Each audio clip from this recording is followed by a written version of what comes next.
Bonjour et bienvenue dans ce premier épisode où on va parler de la cyanobactérie.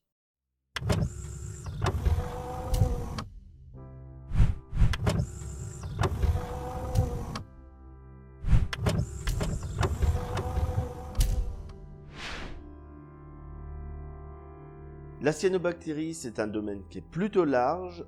Il va y avoir plusieurs épisodes et je vais vous mettre au fur et à mesure la suite des épisodes pour que vous puissiez passer de l'un à l'autre. Donc au fur et à mesure, il y aura des choses qui vont venir et je viendrai mettre des liens.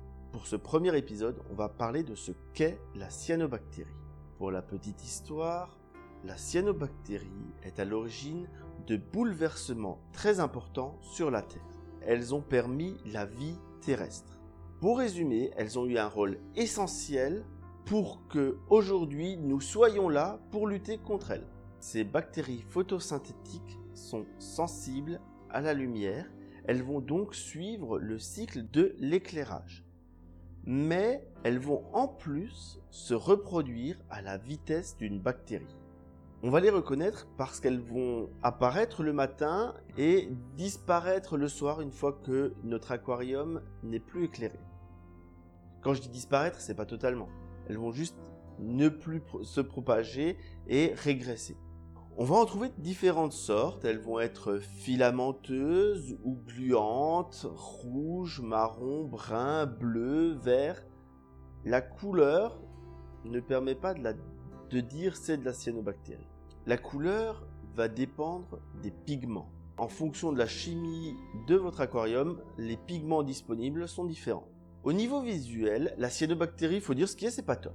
Pour nos habitants tels que les poissons et autres, eux, ils s'en foutent.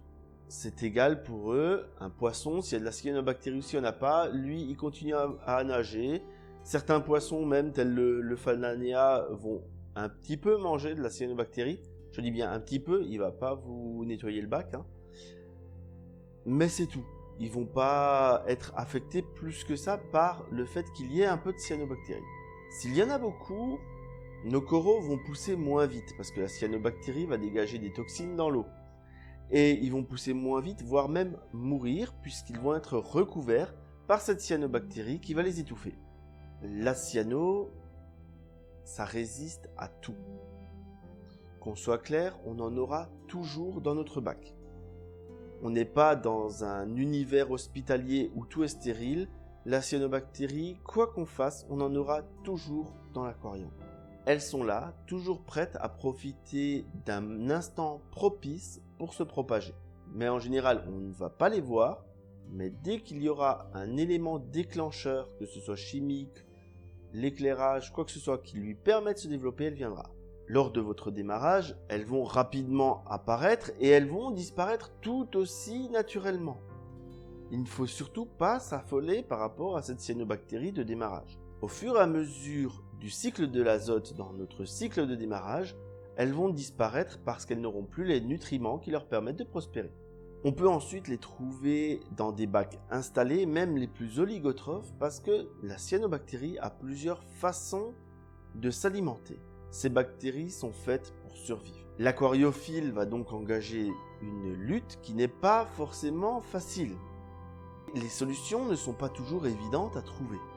Elles vont profiter d'un déséquilibre dans l'aquarium. On va pouvoir, par conséquent, agir sur elles en leur supprimant la source d'énergie, tout en faisant attention à préserver notre population.